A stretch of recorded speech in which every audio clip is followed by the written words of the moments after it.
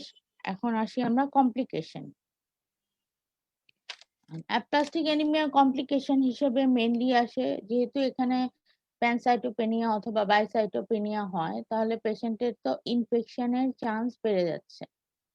বিভিন্ন ধরনের bacterial infection, gram negative infection, fungal infection, aspergillus, candida ইনফেকশনের প্রম থাকে পেশেন্টের।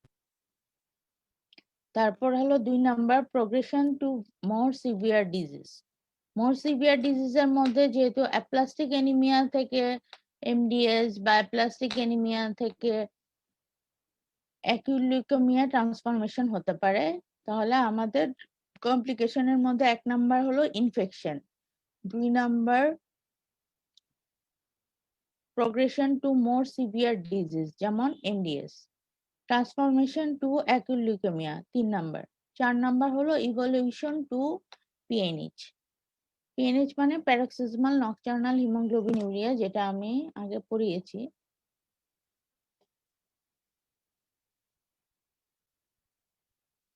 আর কমপ্লিকেশন অফ সাচ ডিজিজের মধ্যে অ্যাপ্লাস্টিক অ্যানিমিয়া কমপ্লিকেশন হিসেবে আয়রন ওভারলোড অবশ্যই আসবে, iron overload related organ dysfunction, এটাও আমাদের 5 নাম্বার পয়েন্ট হবে।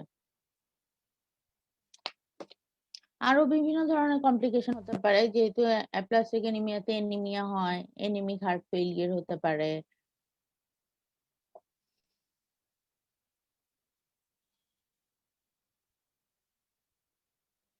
এরপরে আসি নেক্সট কোশ্চেন, যেমন 35 years old lady presented with fever, purpuric rash on her body and weakness for 1 month. What is your clinical diagnosis? How will you investigate and treat her? এটা আসলে 35 years সিনারিওর মধ্যে তাহলে mainly findings কি? 35 years old lady, fever, purpuric rash, generalized weakness for 1 month. তাহলে প্যানসাইটোপেনিয়ার feature যেমন fever আছে WBC ডেফিসিয়েন্সির জন্য, পারপিকুলার rare থ্রম্বোসাইটোপেনিয়ার জন্য, আর উইকনেস হলো আরবিসি ফেলিয়ারের জন্য। তাহলে ক্লিনিক্যাল ডায়াগনোসিস আমরা বুঝতে পারছি অ্যাপ্লাস্টিক অ্যানিমিয়া হবে। যেহেতু ক্লিনিক্যাল ডায়াগনোসিস একটা বলা আছে, কোনো ডিফারেন্সিয়াল ডায়াগনোসিস বলা হয় নাই। How will you investigate and treat her, যেহেতু এখানে 35 ইয়ার্স বলা আছে, আমাদের ইনভেস্টিগেশনের মধ্যে তো ওই সেম একই হবে।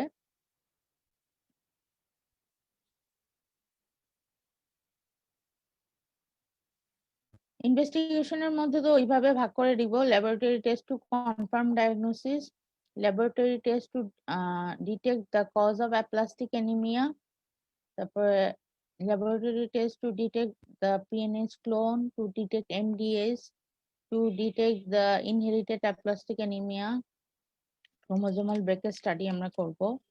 আর আদার টেস্টের মধ্যে টু ডিটেক্ট ইনফেকশন যেমন টিউবারকুলোসিস, তারপরে বিভিন্ন ধরনের যেমন এক্সরে, চেস্ট এক্সরে করব।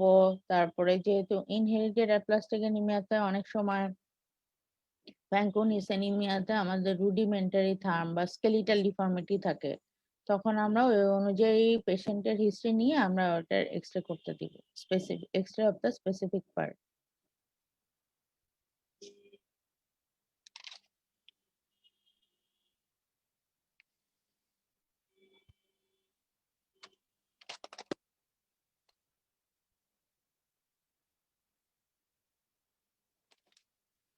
এখন আসি নেক্সট কোশ্চেন, যেমন 45 years old lady presented with severe anemia without organomegaly. Her total count of the WBC is 2000 per cubic millimeter of blood, neutrophil 15%, lymphocyte 80%. platelet count 40,000 per cubic millimeter of blood, and ESR 115 millimeter in past hour. What is the most possible diagnosis? যেহেতু এখানে 45 years old lady, anemia আছে, leukopenia আছে, with lymphocytosis and thrombocytopenia and high ESR. Most possible diagnosis হিসেবে এখানেও aplastic anemia আসবে। আর যদি differential diagnosis হিসেবে আসতো তাহলে আমরা এখানে যেহেতু পেশেন্টের প্যানসাইটোপেনিয়া উইথ হাই ইএসআর, আমরা এখানে পেশেন্টের অ্যাপ্লাস্টিক এনিমিয়া ডিফারেন্সিয়াল ডায়াগনোসিস হিসেবে মাল্টিপল মায়োলোমা আসতে পারে, এমডিএস আসতে পারে।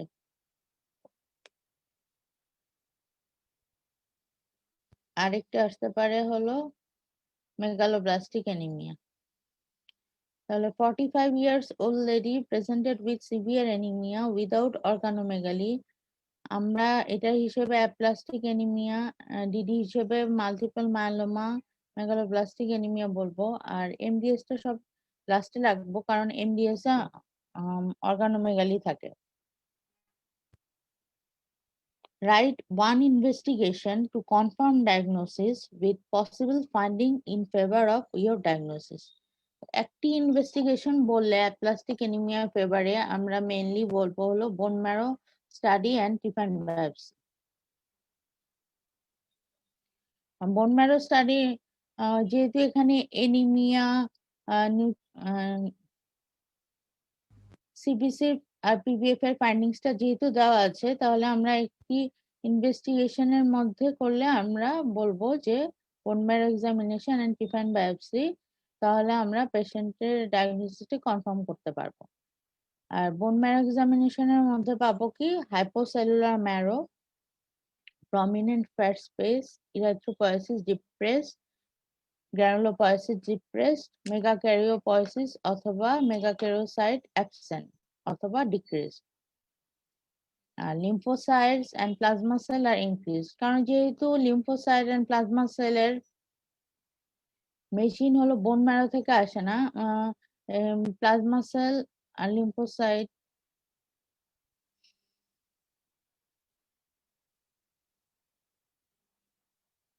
এখানে ইনক্রিজ থাকবে। Write down your treatment plan. Treatment প্ল্যানের মধ্যে তো আমরা আগে বলেছি সাপোর্টিভ এন্ড স্পেসিফিক, যেহেতু পেশেন্টের প্যানসাইটোপেনিয়া সিভিয়ার এনিমিয়া বলা আছে, সাপোর্টিভ থেরাপির মধ্যে আমাদের দিতে হবে কম্পোনেন্টস থেরাপি, যেমন packed red cell transfusion, total count WBC যেমন 2000। তাহলে এখানে পেশেন্ট যেহেতু টোটাল কাউন্ট অফ ডাব্লিউবিসি 2000, তার মানে পেশেন্টের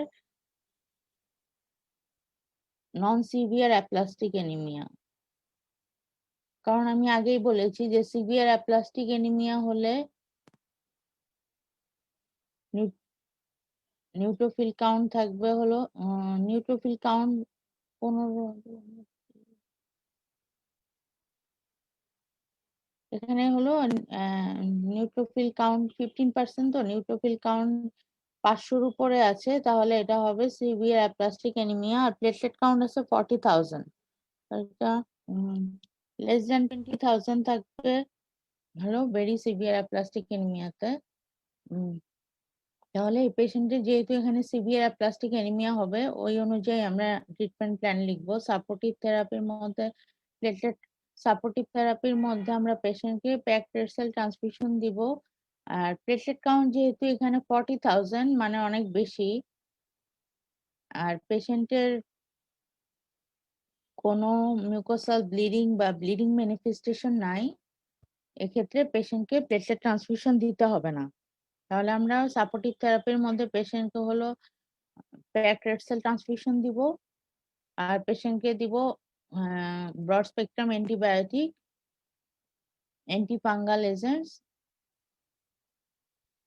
আর স্পেসিফিক থেরাপির মধ্যে যেহেতু 45 ইয়ার্স ওল্ড লেডি, তাহলে আমরা পেশেন্টকে, আর পেশেন্টের যেহেতু সিভিয়ার অ্যাপ্লাস্টিক এনিমিয়া, আমরা পেশেন্টকে ইমিউনোসাপ্রেসিভ এজেন্টই প্রেসক্রাইব করব, যেমন সাইক্লোস্পোরিন প্লাস অ্যান্টিথাইমোসাইড গ্লোবুলিন। আর ফলো আপ করবো 3 মান্থস পরে with complete blood count, peripheral blood film, reticulocyte count, renal function test, liver function test, পেশেন্টের ট্রিটমেন্ট রেসপন্স দেখার জন্য। যদি দেখি পেশেন্টের ট্রিটমেন্ট রেসপন্স করছে তখন আমরা এই ড্রাগ কন্টিনিউ করব। আর এর সাথে পেশেন্টের যেহেতু সাইক্লোস্পোরিন দেওয়া হয়েছে, পেশেন্টকে আমরা ব্লাড প্রেশার এবং ইউরিনারিটা চেক করব, কারণ সাইক্লোস্পোরিনের সাইড ইফেক্ট হলো সাইক্লোস্পোরিনের সাইড ইফেক্ট হলো হাইপারটেনশন, আর রেনাল ফাংশন টেস্ট ডিটারিওরেশন হয়, কারণে আমরা পেশেন্টকে ব্লাড প্রেশারটা চেক করব। যদি দেখি ট্রিটমেন্ট রেসপন্স হচ্ছে না, তখন আমরা পেশেন্টকে unrelated stem cell transplantation advice করব।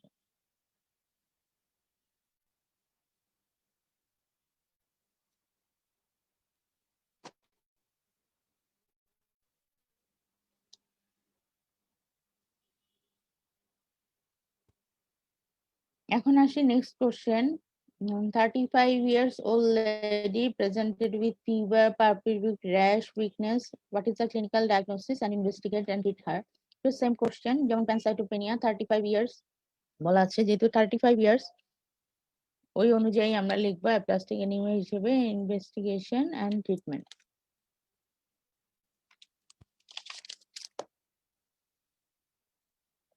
এখন আসি 25 years old male presented with progressive weakness, pallor and gum bleeding. তাহলে আমাদের এখানে তিনটা সেল লাইনে, যেমন 25 years old male, progressive weakness, pallor, gum bleeding. On examination he has no organomegaly and lymphadenopathy. তাহলে শুধু আছে পেশেন্টের কি উইকনেস আছে, পেলর আছে, গাম ব্লিডিং আছে, মানে এনিমিয়ার ফিচার আছে আর গাম ব্লিডিং এর ফিচার আছে, কিন্তু কোনো অর্গানোমেগালি নাই, লিম্ফাডেনোপ্যাথি নাই। Give for differential diagnosis. Differential diagnosis চারটার মধ্যে ফার্স্টে আসবে অ্যাপ্লাস্টিক এনিমিয়া, 2 নাম্বার হলো paroxysmal nocturnal haemoglobinuria, 3 number acute leukaemia, 4 number ITP মানে ইডিওপ্যাথিক থ্রম্বোসাইটোপেনিক পারপুরা। কারণ যেহেতু পেশেন্টের ব্লিডিং ম্যানিফেস্টেশন আছে, ব্লিডিং ম্যানিফেস্টেশন হয়ে পেশেন্টের ব্লিডিং হয়ে এনিমিয়া হতে পারে। গিভ ফর ডিফারেন্সিয়াল ডায়াগনোসিসের মধ্যে তাহলে আমরা বলবো aplastic anaemia, idiopathic thrombocytopenic purpura, paroxysmal nocturnal haemoglobinuria আর অ্যাকিউট লিউকেমিয়া। অ্যাকিউট লিউকেমিয়াতে সবসময় যে অর্গানোমেগালি বা লিম্ফ্যাডেনোপ্যাথি পাওয়া যাবে এরকম কোনো নাই। অনেক সময় অ্যাকিউট মাইলয়েড লিউকেমিয়াতে অর্গানোমেগালি বা লিম্ফ্যাডেনোপ্যাথি থাকে না। 30% কেসে অ্যাকিউট মাইলয়েড লিউকেমিয়াতে অর্গানোমেগালি আর লিম্ফ্যাডেনোপ্যাথি পাওয়া যায়।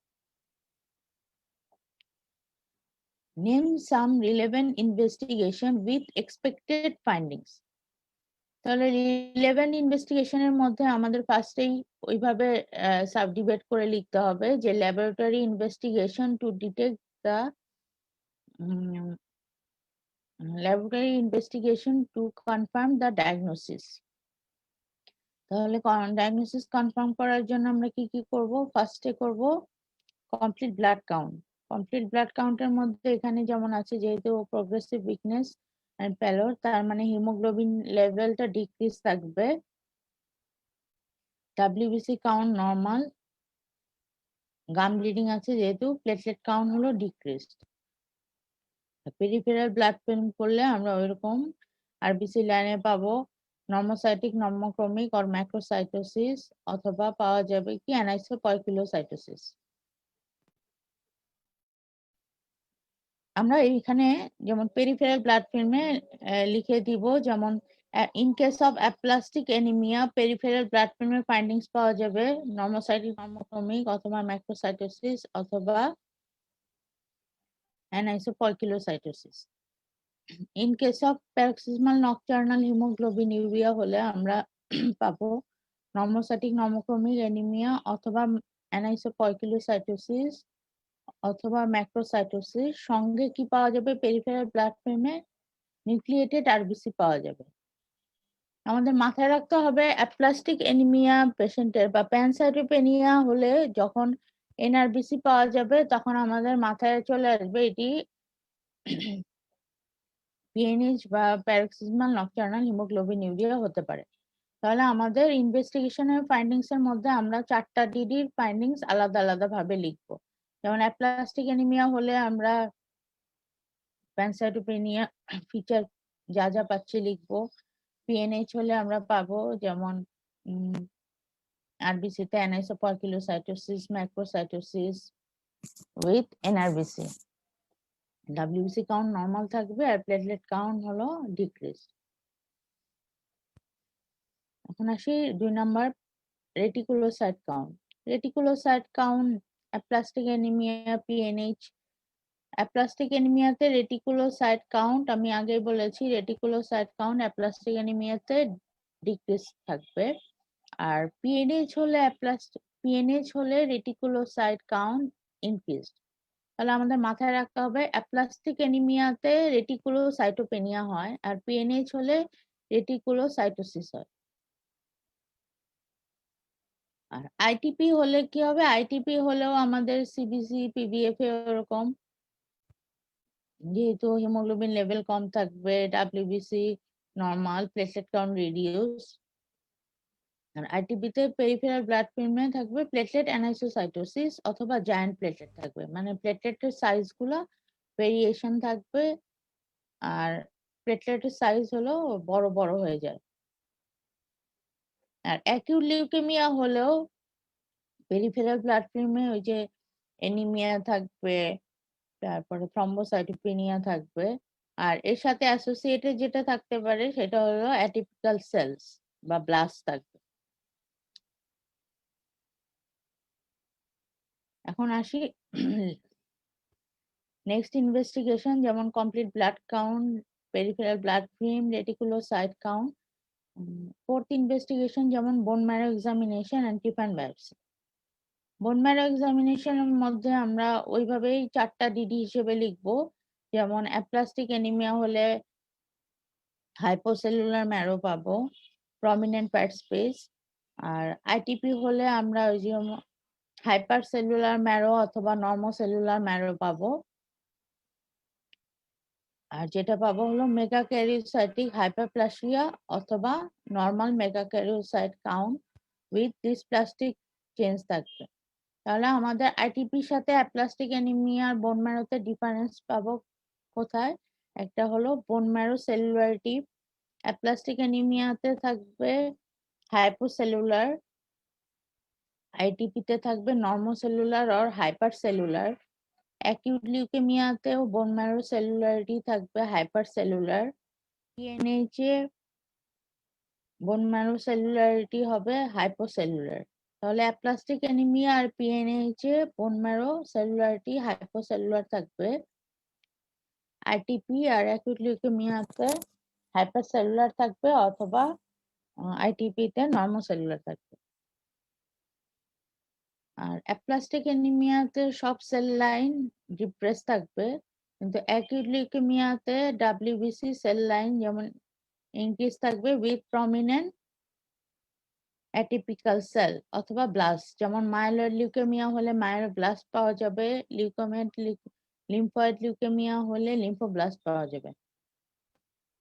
আর আইটিপি হলে আমরা ইরাইথ্রোপয়েসিস নরমাল পাবো, গ্রানুলোপয়েসিস নরমাল পাবো। আর মেগাক্যারিওপয়েসিসের মধ্যে মেগাক্যারিওপয়েসিস ইনক্রিজড হবে অথবা নরমাল থাকবে উইথ ডিসপ্লাস্টিক চেঞ্জ পাওয়া যাবে। তাহলে আশা করি আমরা বুঝতে পারছি যে বোন ম্যারো এক্সামিনেশন করলে আমরা 4টা অ্যাপ্লাস্টিক অ্যানিমিয়া আর পিএনএইচ এ পাবো হাইপোসেলুলার ম্যারো, অ্যাকিউট লিউকেমিয়াতে পাবো হাইপার সেলুলার ম্যারো, আইটিপি তে পাবো নর্মোসেলুলার ম্যারো। আর লাস্ট কমেন্ট হলো অ্যাপ্লাস্টিক অ্যানিমিয়া আর পিএনএইচ এ পাওয়া যাবে যেমন hypocellular marrow with prominent fat space, lymphocyte and plasma cell decreased. আর আইটিপি তে পাবো আমরা মেগাক্যারিওসাইটিক হাইপারপ্লাসিয়া, আর অ্যাকিউট লিউকেমিয়া হলে আমরা ওই hypercellular marrow with predominant atypical cell, myeloblast in case of acute myeloid leukemia, lymphoblast in case of acute lymphoid leukemia. এখন how will you treat the patient?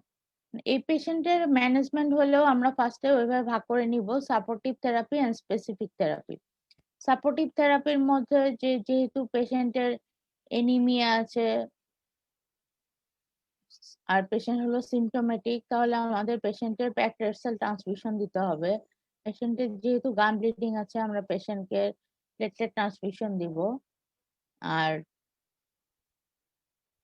পেশেন্টকে broad spectrum antibiotic দিতে হবে, সঙ্গে antifungal agents দিতে হবে। আর specific থেরাপির মধ্যে আমরা ওইভাবে ভাগ করে নিব যে অ্যাপ্লাস্টিক এনিমিয়া হলে আমরা ট্রিটমেন্ট, যেহেতু এখানে 25 ইয়ার্স ওল্ড মেল বলা আছে, সেটা অ্যাপ্লাস্টিক এনিমিয়া হলে আমরা পেশেন্টকে ওইভাবে দিয়ে দিব।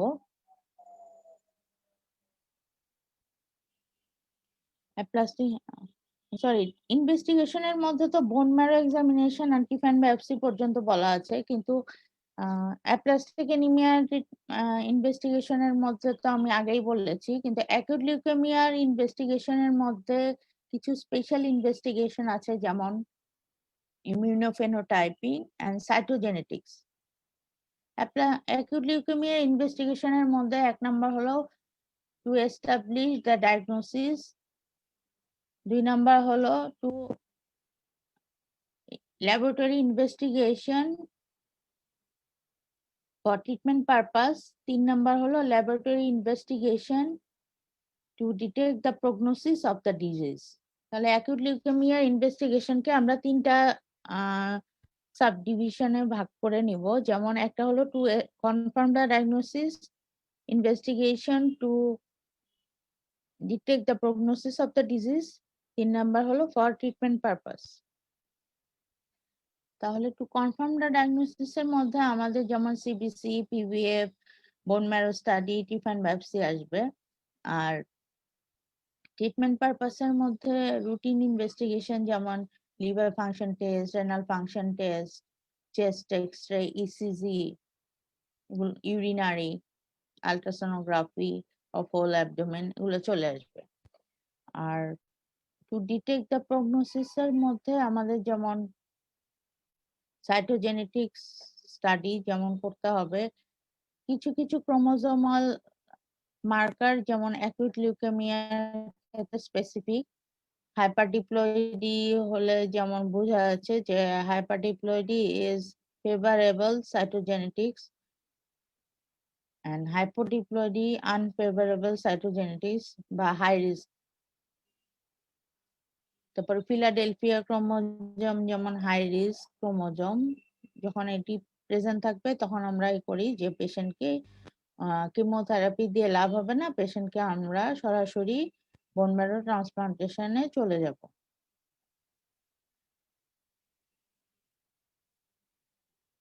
আর ইমিউনোফেনোটাইপিং তো আমরা করব, ইমিউনোফেনোটাইপিং বা ফ্লো সাইটোমেট্রি করব টু কনফার্ম দ্য ডায়াগনোসিস। কারণ আমরা সবাই জানি যে এএমএল অথবা এলএল এর সাবটাইপ আছে ডাব্লিউএইচও ক্লাসিফিকেশন হিসেবে, ওই সাবটাইপ ডিটেক্ট করে আমরা ওই অনুযায়ী ট্রিটমেন্ট দিয়ে থাকি। এখন আমাদের তো পরীক্ষার খাতায় বা এত কিছু লেখা যাবে না, আমরা জাস্ট 4টা ডিফারেন্সিয়াল ডায়াগনোসিস হিসেবে ওইভাবে ভাগ করে হেডিং গুলো লিখে দিব। Bone marrow examination, immunophenotyping, cytogenetics, আর to confirm diagnosis, to detect the prognosis of the disease and for treatment purpose। এভাবে আমরা relevant investigation are expected findings এর মধ্যে বোন ম্যারো আর টিফাইন ওইটুক লিখে দিলেই হবে।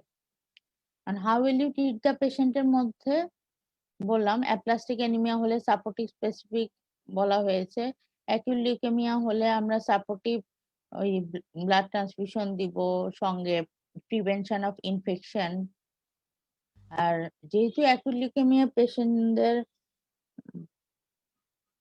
সেল হচ্ছে যে সেল লাইসিস হচ্ছে, এই কারণে অ্যাকুট লিউকেমিয়া পেশেন্টদের হাইপার ইউরিসেমিয়া বা টিউমার লাইসিস সিনড্রোম হওয়ার চান্স বেড়ে যায়।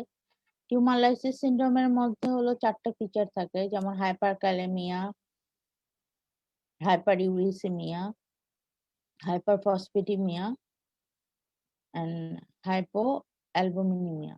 কারণ এই টিউমার লাইসিস সিনড্রোম প্রিভেন্ট করার জন্য আমরা অ্যাকুট লিউকেমিয়া পেশেন্টদের হাইড্রেশন করব।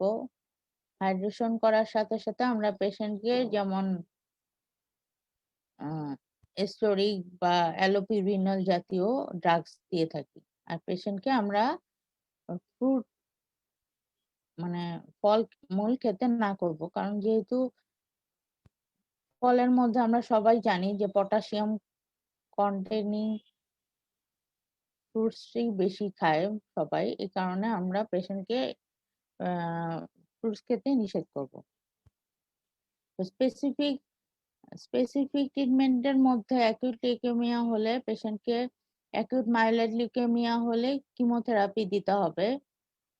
Chemotherapy followed by bone marrow transplantation.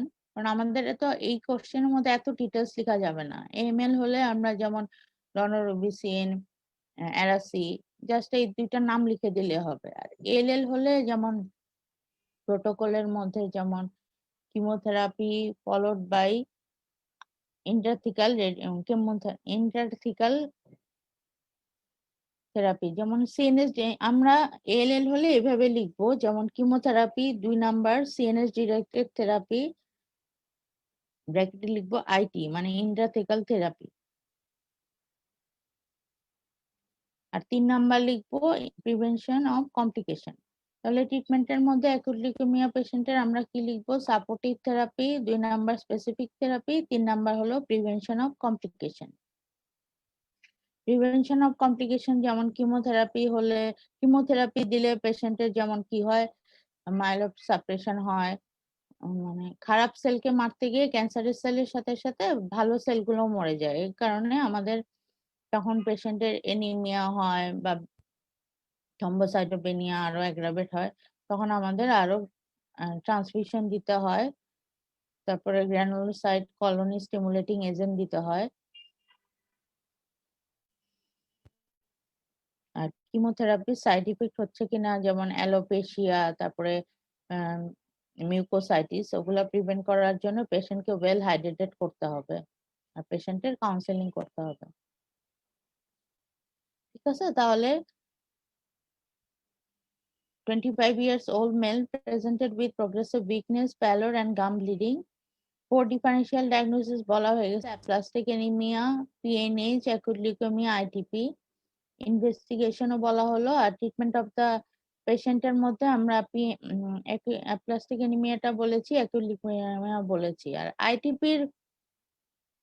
ITP ইনভেস্টিগেশনের মধ্যে আমাদের ওই বোন ম্যারো স্টাডি, তারপরে সিবিসি পিবিএফ বোন ম্যারো স্টাডি, এর সাথে যেটা করতে হবে ইনভেস্টিগেশনের মধ্যে, যেমন এএনএ, এনটিডিএস, ডিএনএ আর হেলিকোব্যাক্টার পাইলোরি অ্যাসোসিয়েশন আছে কিনা আইটিপির ক্ষেত্রে এটা দেখে নিতে হবে। আর পিএনএইচ এর মধ্যেও যে একই, CBC PVF bone marrow study, reticulocyte count, flow cytometry to detect the PNH clone, যেমন CD55 and CD59,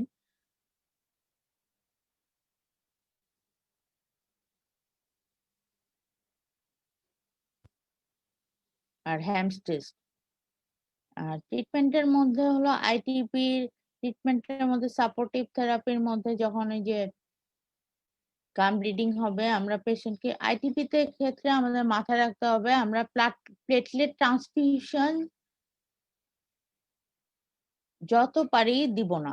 platelet transfusion, কারণ যেহেতু আইটিপিতে প্লেটলেটের এগেইনস্টে অ্যান্টিবডি ফর্মেশন হয়ে আছে, যতই আমরা প্লেটলেট ট্রান্সফিউশন দেই আমরা হলো আমাদের প্লেটলেট ভেঙে যাচ্ছে। এই কারণে আমরা প্লেটলেট ট্রান্সফিউশন না দিয়ে আমরা কি ট্রিটমেন্ট দিব? ফার্স্ট লাইন ট্রিটমেন্ট হিসেবে পেশেন্টকে আমরা ইউজ করি কর্টিকোস্টেরয়েড, মেনলি হলো 1 milligram per KG body weight হিসেবে আমরা স্টার্ট করে 3 উইকস দেই, তারপর আমরা আস্তে আস্তে পেশেন্টের রেসপন্স থেকে ট্যাপার করি।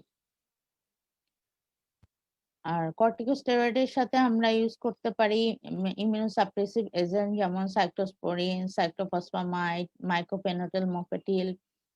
আর এরা মেগাক্যারিওপয়েসিস স্টিমুলেটিং এজেন্ট হিসেবে যেটি ইউজ করা হয় যেমন এল থ্রম্বোপ্যাক, আমরা এখন লেটেস্ট এটি ইউজ করি, কারণ কর্টিকোস্টেরয়েডের ফাংশন হলো যে প্লেটলেট যে ভেঙে যাচ্ছে ওই প্লেটলেট ব্রেকডাউনটা কমাচ্ছে।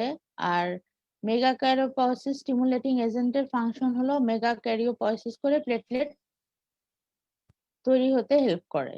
তাহলে আমরা মেইনলি ইউজ করি কর্টিকোস্টেরয়েড প্লাস মেগাক্যারিওপয়েসিস স্টিমুলেটিং এজেন্ট যেমন এল থ্রম্বোপ্যাক। আর যদি পেশেন্টের ইমার্জেন্সি কোনো সিচুয়েশন থাকে, যেমন পেশেন্টের যদি সিভিয়ার ব্লিডিং হয়, যেমন ইন্ট্রাক্রেনিয়াল হেমোরেজ, বা পেশেন্ট হলো আর্জেন্ট কোনো সার্জারি হবে, বা পেশেন্ট হলো প্রেগনেন্ট সিজার হবে, তখন আমরা পেশেন্টকে এই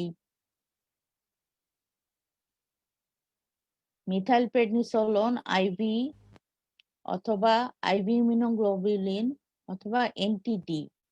তাহলে আমাদের মাথায় রাখতে হবে ইমার্জেন্সি সিচুয়েশনে আমরা আইটিপি পেশেন্টের ক্ষেত্রে কি কি ইউজ করতে পারি। একটি হলো IV immunoglobulin, 2 number methyl prednisolone, 3 number NTD. আর যখন সিজার বা যে কোনো অপারেশন হবে তখন আমরা এই প্লেটলেট ট্রান্সফিউশন তখন ইমার্জেন্সি বেসিসে ট্রান্সফিউজ করে থাকি। তো আমাদের অবশ্যই মাথায় রাখতে হবে আইটিপি পেশেন্টকে আমরা প্লেটলেট ট্রান্সফিউশন দিব না in case of any kind of emergency such as severe organ dysfunction, severe bleeding or any urgent surgery. এখন আসি পিএনএইচ। পিএনএইচ এর ট্রিটমেন্টের ক্ষেত্রে হলো same supportive therapy, specific therapy. Specific থেরাপির মধ্যে হলো এখানে পিএনএইচ এর এক ধরনের মনোক্লোনাল অ্যান্টিবডি আছে, যেমন এল থ্রম্বো পেশেন্টের কি মনোক্লোনাল অ্যান্টিবডি আছে যেটা ইউজ করা হয় ইকুলিজুমাব, CD55 এর এগেনস্টে কাজ করে। এই মনোক্লোনাল অ্যান্টিবডি হলে এই কমপ্লিমেন্ট মিডিয়েটেড লাইসিসটা প্রিভেন্ট করে। মনোক্লোনাল অ্যান্টিবডির নামটা জাস্ট মাথায় রাখতে হবে, ইকুলিজুমাব। এটা আমরা পিএনএইচ এর ক্ষেত্রে ইউজ করি। সাপোর্টিভ থেরাপি, স্পেসিফিক থেরাপির মধ্যে ইকুলিজুমাব মনোক্লোনাল অ্যান্টিবডি। আর 2 নাম্বার হলো bone marrow transplantation.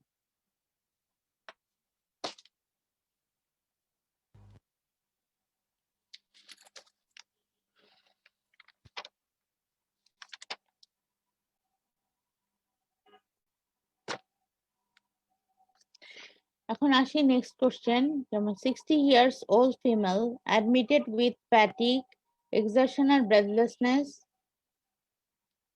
Her blood film revealed megaloblastic anemia. What are the causes of megaloblastic anemia? Write down the management of megaloblastic anemia.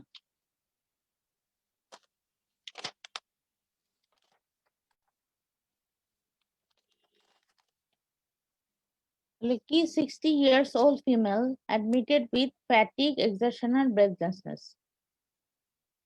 Her blood film revealed megaloblastic anemia. 60 years old female অ্যানিমিয়ার feature নিয়ে আসছে। এখন বলছো what are the causes of megaloblastic anaemia.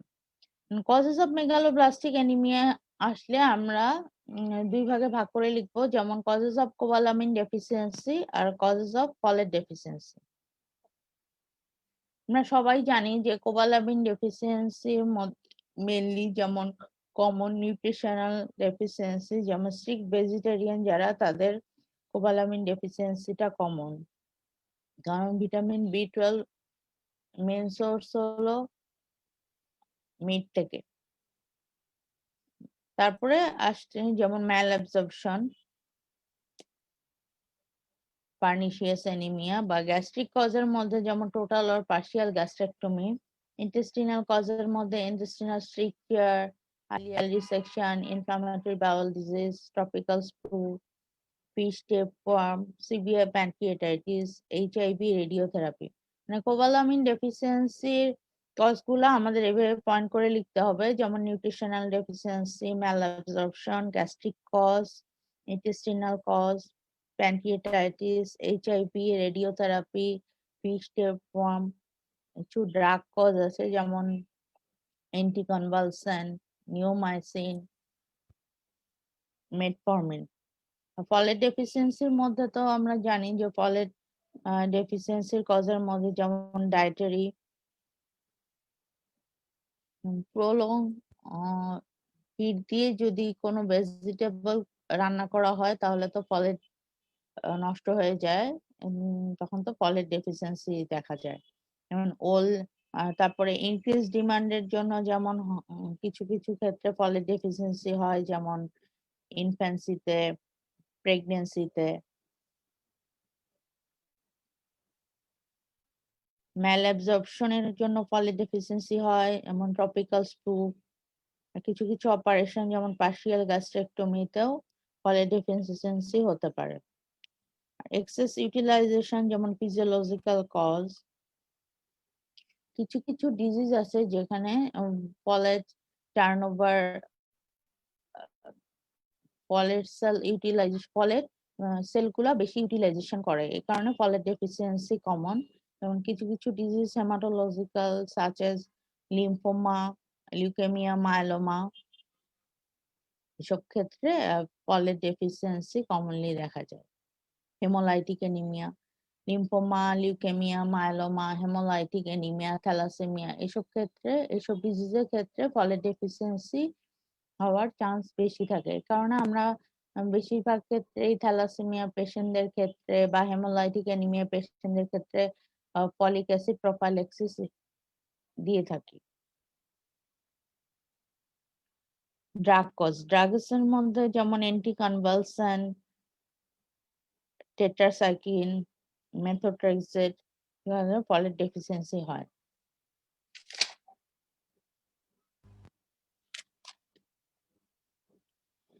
এখন write down the management of megaloblastic anemia. Management of megaloblastic anaemia হলে আমরা তো জানি যে মেগালোব্লাস্টিক অ্যানিমিয়ার ম্যানেজমেন্ট, যেমন কোবালামিন ডেফিসিয়েন্সি যদি হয় তাহলে আমরা ইনজেকশন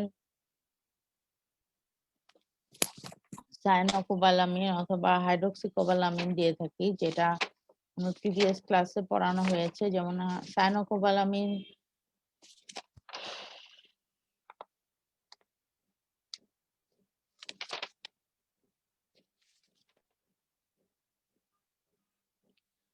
জানি আমরা সবাই যে আমরা সায়ানোকোবালামিন 1000 মাইক্রোগ্রাম আইএম। মাথায় রাখতে হবে যে আমাদের ডিপ আইএম দিতে হয় এই cyanocobalamin 1000 microgram 2 or 3 days apart। 5টা ডোজ দিব, 5 ডোজ দিব, তারপরে আমরা 1000 মাইক্রোগ্রাম 3 মাস পর পর একটি করে দিব। যদি কোনো পেশেন্টের যেমন ম্যাল অ্যাবজর্পশনের ফিচার থাকে, অথবা যদি পেশেন্টের পার্শিয়াল গ্যাস্ট্রেক্টমি করা থাকে বা ইনফ্লামেটরি বাউল ডিজিজ থাকে, তাহলে আমরা পেশেন্টকে লাইফ লং কন্টিনিউ করব। ট্রিটমেন্ট হিসেবে কি দিব? হাইড্রোক্সিকোবালামিন অথবা সায়ানোকোবালামিন 1000 মাইক্রোগ্রাম আইএম 5 ডোজ। তারপরে আমরা 1000 মাইক্রোগ্রাম হিসেবে once in 3 months maintenance dose.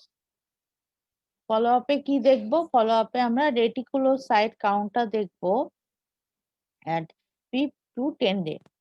যদি দেখি আমরা রেটিকুলোসাইট কাউন্ট ইনক্রিজ করছে তাহলে আমরা বুঝবো যে ভিটামিন B12 ইজ রেসপন্ডিং। আর হিমোগ্লোবিন লেভেলটা দেখবো। হিমোগ্লোবিন লেভেল যেমন 1 গ্রাম পার ডিএল, এটা আমাদের টার্গেটেড রেসপন্স। তাহলে আমরা টার্গেটেড রেসপন্স হিসেবে আমরা কি কি দেখবো? রেটিকুলোসাইট কাউন্টটা দেখবো আর ডে 5 to ডে 10 এ, আর হিমোগ্লোবিন লেভেল রাইজ করছে কিনা, যেমন 1 গ্রাম পার ডিএল পার উইক।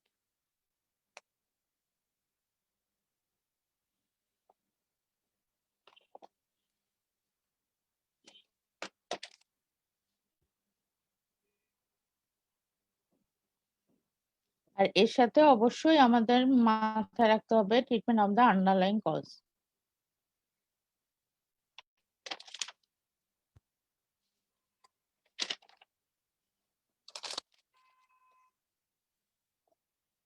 এখন আমরা আসি নেক্সট কোশ্চেন, যেমন 56 years old male, strict vegetarian with generalized weakness, poor effort tolerance, palpitation and paresthesia for 5 months.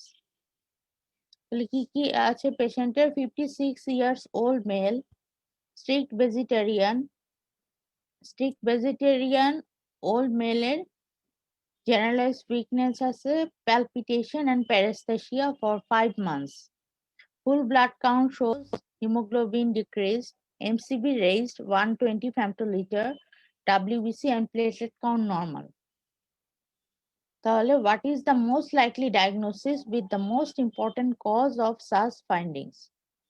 যেহেতু পেশেন্টের generalized weakness, palpitation, paresthesia আছে, আর ব্লাড কাউন্টের মধ্যে হিমোগ্লোবিন লেভেল কম আর এমসিবি রেইজড, তাহলে আমাদের ফার্স্টেই মাথায় আসবে এটি মেগালোব্লাস্টিক অ্যানিমিয়া হতে পারে। যেহেতু পেশেন্টের প্যারাস্থেসিয়া আছে, তাহলে আমাদের মোস্ট ইম্পর্টেন্ট ডায়াগনোসিস হবে subacute combined degeneration due to vitamin B12 deficiency. Write down 2 other important investigation for him along with expected findings. আরো ইম্পর্টেন্ট ইনভেস্টিগেশনের মধ্যে যেহেতু সিবিসি পিবিএ বলা আছে, আমাদের মাথায় রাখতে হবে ইম্পর্টেন্ট ইনভেস্টিগেশনের মধ্যে সেরাম ভিটামিন B12 স্টাডি আর নার্ভ কন্ডাকশন স্টাডি।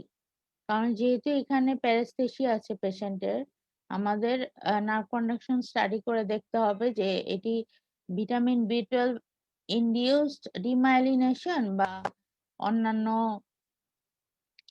আদার কজের জন্য ডিমাইলিনেশন হচ্ছে, নাকি এক্সটার্নাল ডিজেনারেশন অথবা টক্সিক কোনো কারণে হচ্ছে। এটা এক্সক্লুড করার জন্য আমাদের দুটো ইম্পর্টেন্ট ইনভেস্টিগেশন করতে হবে, যেমন ভিটামিন B12 স্টাডি আর একটা হলো nerve conduction study. Nerve conduction study করলে আমরা কি পাবো? যেমন ডিমাইলিনেশন, B12 ডেফিসিয়েন্সি হলে ডিমাইলিনেশন হয়, আমরা ওই নার্ভ কন্ডাকশন স্টাডি করে দেখবো। Write down 3 neurological findings in this condition. অনেক সময় এই ধরনের পেশেন্ট ভাইভা বোর্ডেও কোশ্চেন আসতে পারে, যেমন 56 years old man strict vegetarian, বা অন্যান্য ধরনের সিনারিও দিয়ে আসতে পারে। 50 years old lady came with partial gastrectomy অথবা ক্রনিক ডায়রিয়া, এরকম সিনারিও দিয়েও আসতে পারে। যে chronic diarrhoea with pancytopenia and MCV raised. What is your clinical diagnosis? বা এমন হতে পারে ক্রনিক ডায়রিয়া অথবা ম্যাল অ্যাবজর্পশনের ফিচার অথবা পার্শিয়াল গ্যাস্ট্রেক্টমি করা, patient gloves and stocking distribution paraesthesia নিয়ে আসছে, what is your most clinical diagnosis. এইভাবে বিভিন্ন ভাবেই সিনারিও দিয়ে মেগালোব্লাস্টিক অ্যানিমিয়ার সিনারিও আসতে পারে, বা ভাইবা বোর্ডেও কমনলি আস্ক করতে পারে কোশ্চেন। তখন আমরা ওইভাবেই সিবি ইনভেস্টিগেশনের মধ্যে complete blood count, peripheral blood film, bone marrow examination. বোন ম্যারো এক্সামিনেশন করলে আমরা হাইপারসেলুলার ম্যারো ইরাইথ্রোপয়েসিস হাইপার অ্যাক্টিভ পাবো উইথ অর্থোক্রোমাটিক ইরাথ্রোপয়েসিস পাওয়া যাবে, আর নিউক্লিয়ার সাইটোপ্লাজমিক অ্যাসিনক্রনি পাওয়া যাবে হলো ইরাথ্রোপয়েসিস এর মধ্যে। আর ডাব্লিউবিসি তে মধ্যে মাথায় রাখতে হবে আমরা পাবো কি giant মেটামাইলোসাইট।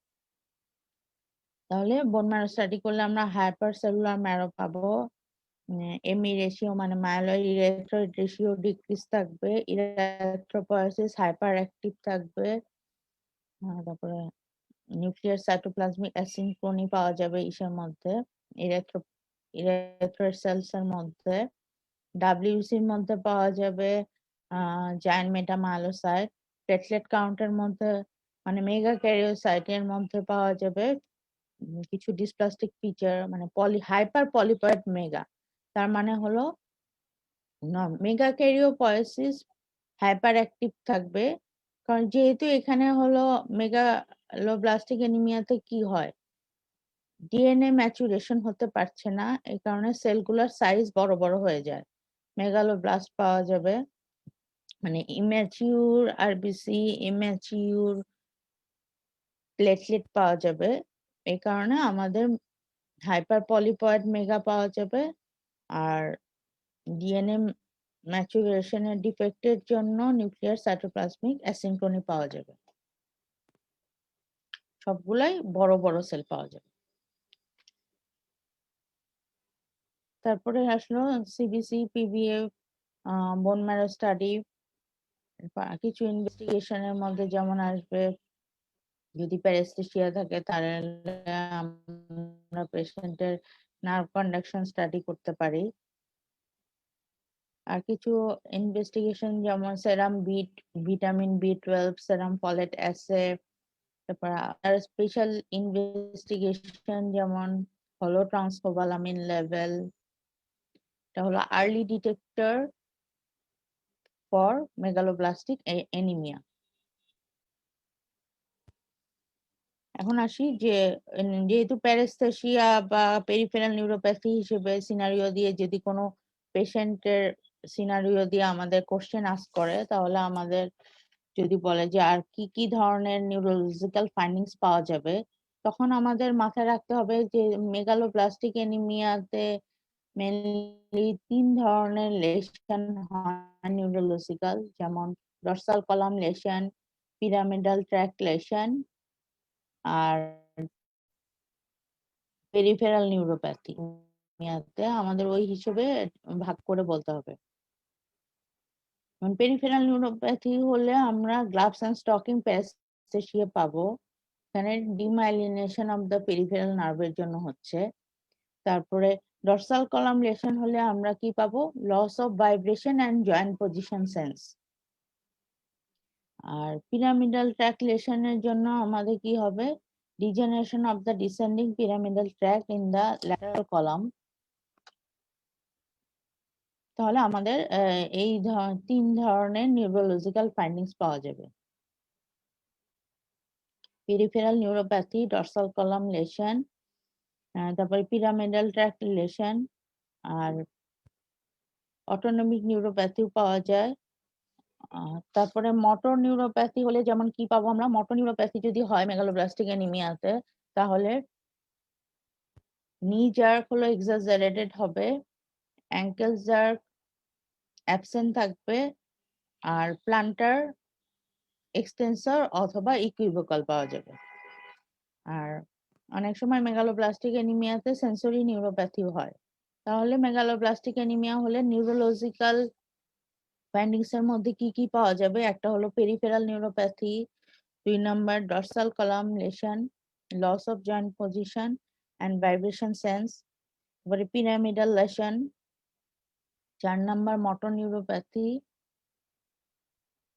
knee jerk exaggerated, ankle jerk absent, and plantar response extensor or equivocal আর sensory neuropathy পাওয়া যায়। আর এর সাথে অ্যাসোসিয়েটেড যেমন অপটিক অ্যাট্রোপি থাকতে পারে পেশেন্টের, বা অনেক সময় বা সিনারিও বা ভাইভা বোর্ডে আস্ক করতে পারে যে কি পেশেন্ট 50 বা 60 ইয়ার্স পেশেন্ট হঠাৎ করে সাডেন ব্লাইন্ডনেস নিয়ে আসে, মানে অপটিক অ্যাট্রোপির জন্য বায়োল্যাটারাল ব্লাইন্ডনেস নিয়ে আসতে পারে।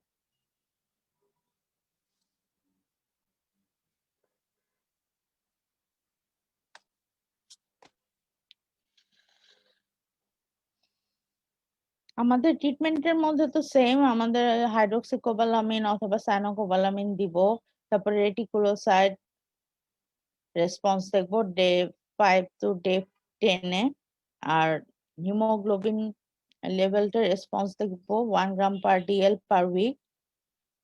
আর মাথায় রাখতে হবে সেন্সরি নিউরোপ্যাথি 6 থেকে 12 মাস লাগে টু কারেক্ট করার জন্য। আর ফলেট ডেফিসিয়েন্সি হলে আমরা 5 to 15 gram per day tablet folic acid prescribe করব for 4 to 6 months.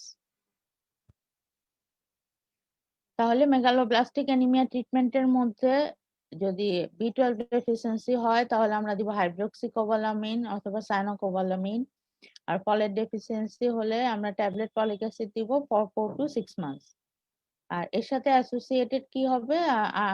Treatment of the underlying cause. Megaloblastic anaemia থেকে অনেক সময় শর্ট নোট যেমন পার্নিশিয়াস অ্যানিমিয়া আসতে পারে বা শিলিং টেস্ট আসতে পারে। ভাইবা বোর্ডে অনেক সময় জিজ্ঞাসা করতে পারে যে একটি পেশেন্ট আসলো পার্নিশিয়াস অ্যানিমিয়ার ফিচার দেওয়া, যেমন অটোইমিউন ম্যানিফেস্টেশন, যেমন পিটিলিগো আছে, এর সাথে পেশেন্টের ক্রনিক ডায়রিয়া, তাহলে পেশেন্টের প্রবাবলি ডায়াগনোসিস কি হবে? What write down the investigation and treatment.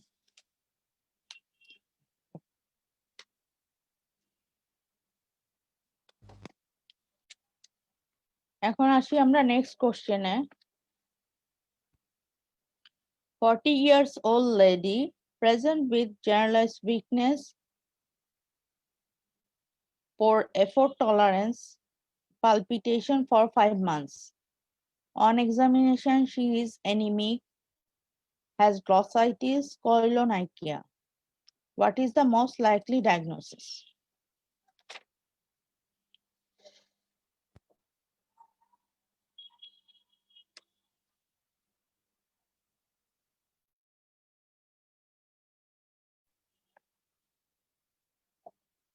তাহলে পেশেন্টের কি কি আছে? যেমন জেনারেলাইজড উইকনেস আছে, poor effort tolerance and palpitation for 5 months. Examination findings এর মধ্যে আছে এনিমিয়া, গ্লসাইটিস এন্ড কোইলোনাইকিয়া। তাহলে আমরা বুঝতে পারছি যে মোস্ট লাইকলি ডায়াগনোসিস কি হবে? Iron deficiency anaemia. Mention the clues in the history that would hint to aetiology of her illness. তাহলে আয়রন ডেফিসিয়েন্সি এনিমিয়া হলে আমরা কি কি ক্লু খুঁজতে হবে হিস্ট্রিতে? একটা হলো ডায়েটারি হিস্ট্রি। আমাদের ফার্স্টে মাথায় রাখতে হবে যে আয়রন ডেফিসিয়েন্সি এনিমিয়ার কজগুলো কি হতে পারে। ওই হিসেবে আমাদের হিস্ট্রিতে আমরা ওইসব ক্লু খুঁজবো। যেহেতু আয়রন ডেফিসিয়েন্সি এনিমিয়া আমাদের দেশে most common cause of anaemia, আমাদের ফার্স্টে আয়রন ডেফিসিয়েন্সি এনিমিয়ার কারণ হিসেবে মাথায় রাখতে হবে ডায়েটারি কজ, এন্টি হেলমেন্থিক, তারপরে কোনো বিয়ার ফুটেড হিস্ট্রি আছে কিনা, তারপরে যেহেতু পেশেন্ট 40 ইয়ার্স, তাহলে আমাদের পেশেন্টের ব্লিডিং হিস্ট্রিটাও মাথায় রাখতে হবে। তাহলে কি কি হিস্ট্রির মধ্যে নিতে হবে? কোনো ডায়েটারি হিস্ট্রি, পেশেন্টের anti helminthic history, bare footed history, chronic bleeding history, তারপরে পেশেন্টের কোনো সার্জারি হয়েছে কিনা, পেশেন্ট কোনো ড্রাগ খাচ্ছে কিনা। ড্রাগস এর মধ্যে যেমন NSAIDs ইনডিউস গ্যাস্ট্রিক ইরিটেশন হয়ে অনেক সময় আয়রন ডেফিসিয়েন্সি অ্যানিমিয়া হয়। ক্রনিক ব্লিডিং এর মধ্যে যেমন আমাদের মাথায় রাখতে হবে মেনোরেসিয়া বা যে কোনো ধরনের ক্যান্সার রিলেটেড ব্লিডিং যদি হয়, যেমন ইউটেরাইন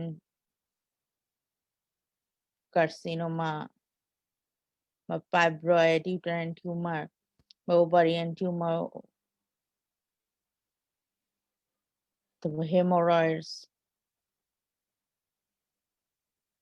কোনো ধরনের ইউরিনারি যেমন হেমাচুরিয়া, আমাদের ওগুলোও এক্সক্লুড করতে হবে। হাউ উইড ইউ ইনভেস্টিগেট হার? এখন আয়রন ডেফিসিয়েন্সি অ্যানিমিয়া ইনভেস্টিগেশনের মধ্যে আমরা ইনভেস্টিগেশন আসলে আমরা ওইভাবেই লিখবো, যেমন কমপ্লিট ব্লাড কাউন্টের মধ্যে হিমোগ্লোবিন লেভেল অবশ্যই ডিক্রিজ থাকবে, তারপরে WBC কাউন্ট নরমাল থাকবে, প্লেটলেট কাউন্ট নরমাল থাকবে। পেরিফেরাল ব্লাড ফিল্মে আমরা আরবিসির মধ্যে কি পাবো? যেহেতু iron deficiency anaemia is one type of microcytic hypochromic anaemia, তাহলে আমরা আরবিসিতে পাবো হলো মাইক্রোসাইটিক হাইপোক্রোমিক, টার্গেট সেল থাকতে পারে সঙ্গে, তারপর অ্যানাইসোপয়কিলোসাইটোসিস যেমন elongated cell, elliptical cell, pencil cell থাকবে। আর প্লেটলেট কাউন্ট নর্মাল থাকতে পারে অথবা রিঅ্যাকশনারি চেঞ্জ হয়ে থ্রম্বোসাইটোসিস হতে পারে। প্লেটলেট কাউন্ট নর্মাল অথবা ইনক্রিজ।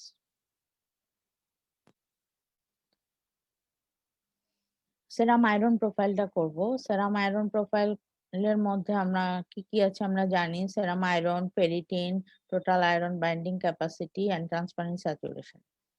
আমাদের মাথায় রাখতে হবে যে ট্রান্সপারেন্ট স্যাচুরেশন লেস দ্যান 15 হবে in case of iron deficiency অ্যানিমিয়াতে। রেটিকুলোসাইট কাউন্টটা করব। রেটিকুলোসাইট কাউন্ট ডিক্রিজ থাকবে in case of any kind of nutritional deficiency অথবা অ্যাপ্লাস্টিক অ্যানিমিয়াতে রেটিকুলোসাইটোপেনিয়া হবে।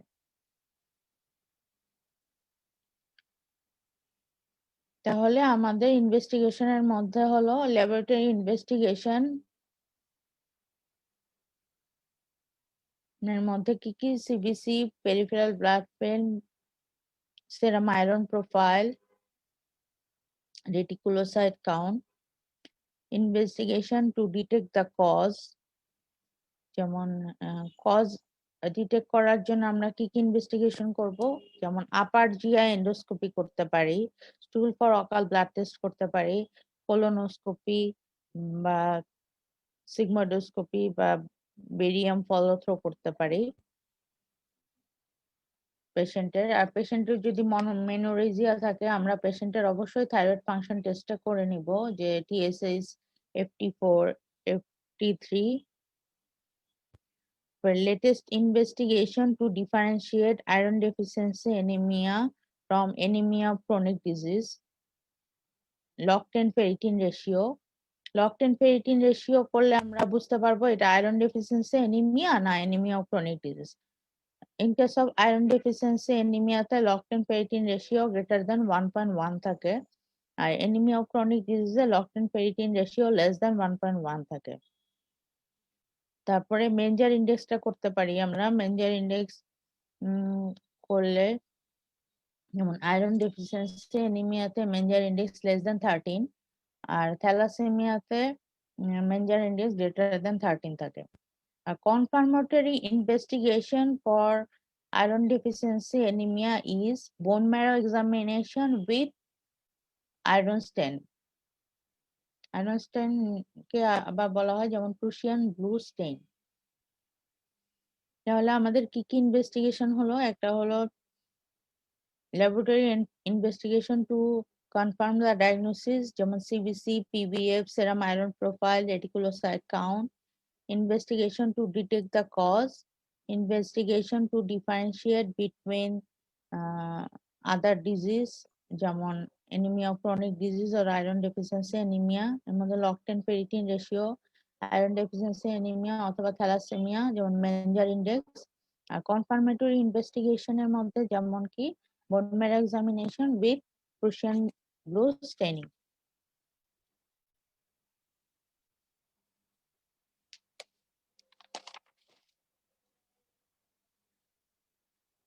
আসি নেক্সট কোশ্চেনে, যেমন 45 years old female come to you for evaluation of iron deficiency anemia.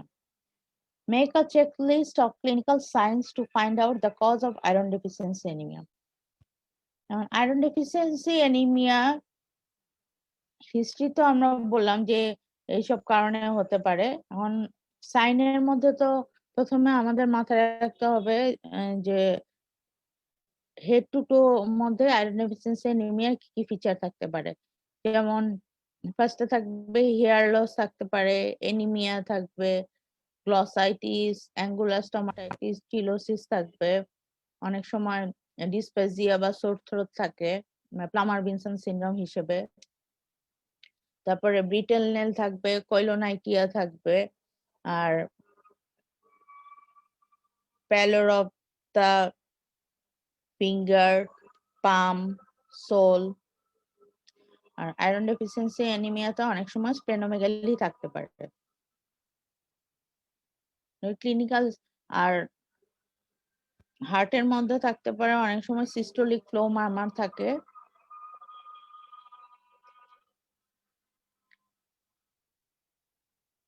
Checklist of clinical sign to find out the cause of iron deficiency anemia. Clinical sign মোটামুটি বলা হলো। আর কোনো ব্লিডিং ম্যানিফেস্টেশন আছে কিনা, তাহলে আমরা ওই অনুযায়ী আমরা ডায়াগনোসিস করার চেষ্টা করব। তো অনেক সময় হেরিডিটারি হেমোরেজিক টেলাঞ্জেকটিসিয়াতে রিপিটেড ব্লিডিং এর কারণে আয়রন ডেফিসিয়েন্সি অ্যানিমিয়া হয়। আমাদের ওরকম হিস্ট্রি থেকে দেখতে হবে যে পেশেন্টের কোনো সাইড থেকে ফ্রিকুয়েন্ট ব্লিডিং হচ্ছে কিনা। আরেকটা সিনড্রোম আছে, যেমন বলা হয় মানচুসেন সিনড্রোম। এই সিনড্রোমে পেশেন্ট হলো সাইকোলজিক্যালি পারভার্টেড থাকে। এই কারণে পেশেন্টের সেলফ ইনফ্লিক্টেড সাইড থেকে ব্লিডিং হয় না, মানে পেশেন্ট সেলফ ইনজুরি করে ব্লিডিং, সেলফ ইনফ্লিক্টেড ব্লিডিং এর কারণে পেশেন্টের আয়রন ডেফিসিয়েন্সি অ্যানিমিয়া হয়। Mention the investigation you will advise for her. Investigation তো আমার মোটামুটি বলা হয়ে গিয়েছে।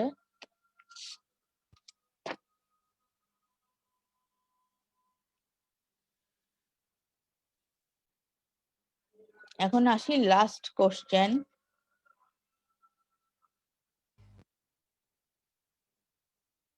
"50-year-old male presented with weakness, dizziness, palpitation for the last 3 months."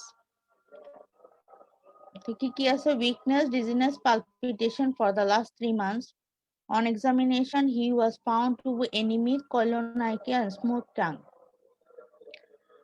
তাহলে আমাদের পেশেন্টের কি আছে? অ্যানিমিয়া আছে, কোইলোনাইকিয়া আছে, স্মুথ টাঙ্ক আছে, আর মোস্ট লাইকলি ডায়াগনোসিস তো ওই আয়রন ডেফিসিয়েন্সি অ্যানিমিয়া। ইনভেস্টিগেশন তো বলা হয়ে গিয়েছে। ট্রিটমেন্টের মধ্যে হলো আমরা সবাই জানি সাপোর্টিভ আর স্পেসিফিক। সাপোর্টিভ থেরাপির মধ্যে যদি আয়রন ডেফিসিয়েন্সি অ্যানিমিয়া পেশেন্টের যদি সিমটোমেটিক অ্যানিমিয়া থাকে, সিভিয়ার অ্যানিমিয়া থাকে, লেস দেন 8 গ্রাম পার ডিএল এর নিচে হিমোগ্লোবিন, তাহলে আমরা পেশেন্টকে প্যাকড রেড সেল ট্রান্সফিউশন দিব। আর স্পেসিফিক থেরাপির মধ্যে যেমন ওরাল আয়রন থেরাপি দিব। ওরাল আয়রন প্রিপারেশনের মধ্যে তো আমরা জানি সবাই ফেরাস ফিউমারেট, ফেরাস গ্লুকোনেট। আর মেইনলি আমরা ইউজ করার চেষ্টা করব হলো আয়রন ট্যাবলেট গুলা, যেগুলা ইজিলি অ্যাবজর্পশন হয়, আর যেগুলো ইজিলি ট্যাবলেট গুলা ডিসপার্স হয়ে অ্যাবজর্বেবল সাইটে অ্যাবজর্ব হয়। যদি এমন হয় যে অ্যাবজর্বিং সাইটটা পাস করে যায়, তাহলে তো আয়রন ক্যাপসুল গুলো অ্যাবজর্ব হবে না।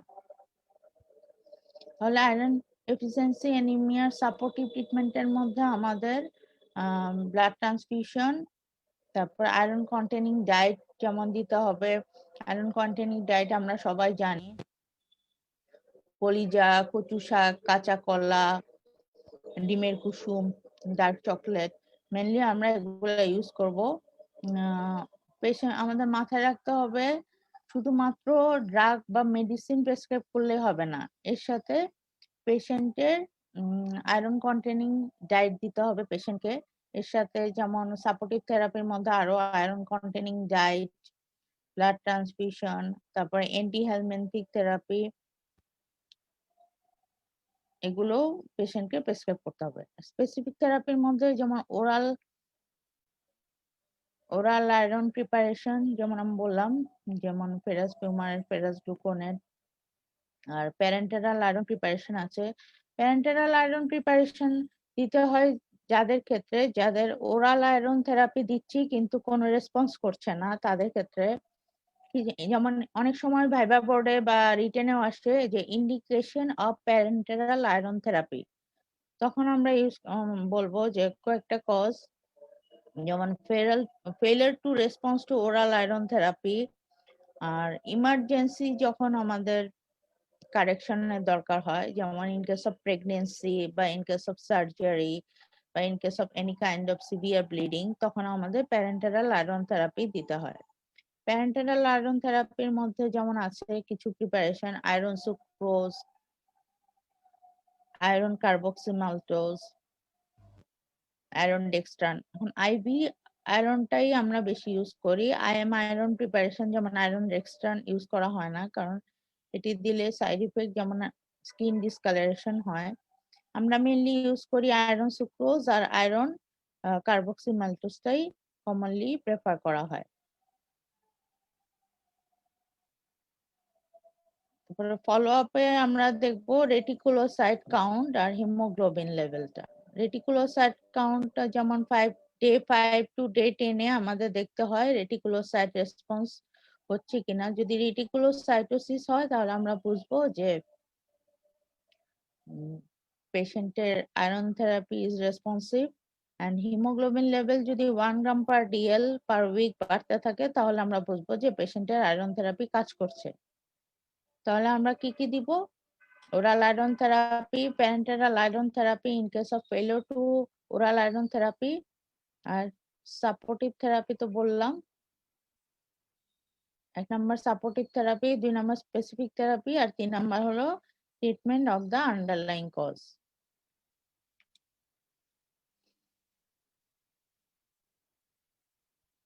আশা করি মোটামুটি আজকে আমরা তাহলে পড়লাম aplastic anaemia, PNH, iron deficiency anaemia, megaloblastic anaemia. মোটামুটি আরবিসি ডিসঅর্ডার কমপ্লিট করা হয়েছে, যে ভাইবা বা রিটেনে এ ধরনের কোশ্চেন আসতে পারে। সিনারিও বেসড কোশ্চেন আমি মোটামুটি কভার করার চেষ্টা করেছি। নেক্সট ক্লাসে আমরা ইনশাল্লাহ বাকি আরবিসি ডিসঅর্ডার